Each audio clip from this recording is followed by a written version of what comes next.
The lights have been dimmed and we've been seated in the sanctuary, surrounded by candles. The soft music plays until after a few moments of silence, a bell rings and we stand to begin our Celtic evening worship. This service is washed in a calming atmosphere of light and music, poetry and prayers, and it's our hope that this service can offer all of us a quiet, contemplative end to the week and a way to start fresh the week that is ahead.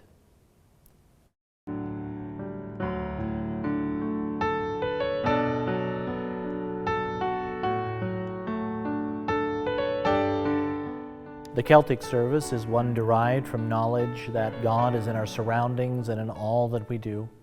God is in our waking and our sleeping, in our work and in our play, and in the very beauty and magnificence that surrounds us. The different parts or elements of this service have been taken from both old and ancient traditions as well as new Celtic expressions of worship.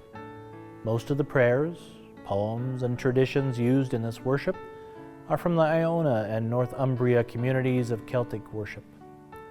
There are times or moments of silence built into the service, which may feel uncomfortable at first, but that will offer you a time to let your body and your mind relax.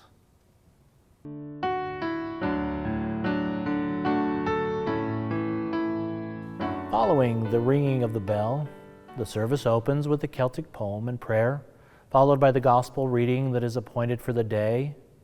And instead of having a homily or sermon, there's a short reflection by either a clergy person or another, reflecting on an experience that they have had with God most recently.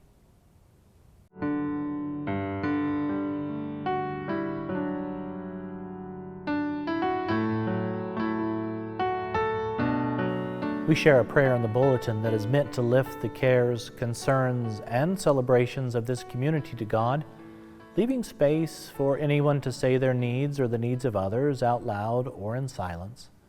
And after the prayers are read, special music is played, during which those who wish may go to the side of the church and light a candle as a symbol of their prayer.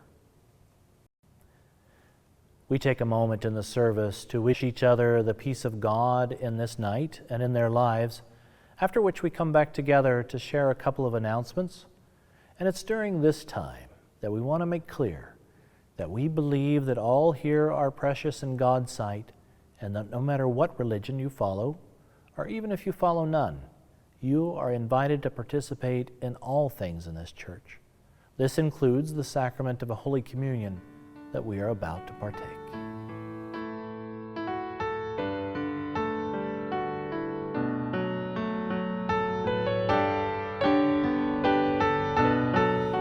The words we use as an invitation to partake in communion is an old Celtic invitation that says, "This is the table, not of the church, but of the Lord.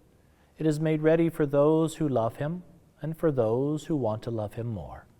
So come, you who have much faith and you who have little, you who have been here often and you who have not been here long, you who have tried to follow and you who have failed. Come, because it is the Lord who invites you. It is His will that those who want Him should meet Him here." Oftentimes, we are carrying around a concern or pain for ourselves or for a loved one that we would like help in lifting up to God in prayer.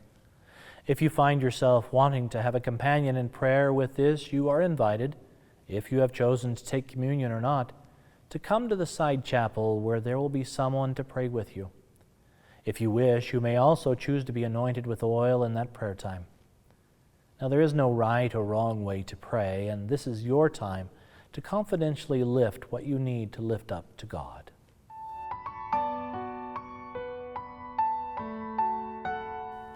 After we gather back together with a closing prayer, we are once again sent out into the world with these words: "Go out into the world in peace, have courage, hold on to what is good, return no one evil for evil, strengthen the faint-hearted, support the weak, help the suffering, honor everyone, love and serve God, rejoicing in the power of the Spirit." It is our hope that this service will become for you a time to pivot your week from a time of exhausted ending to a time of refreshed beginning, and that you know that God's blessings are always with you.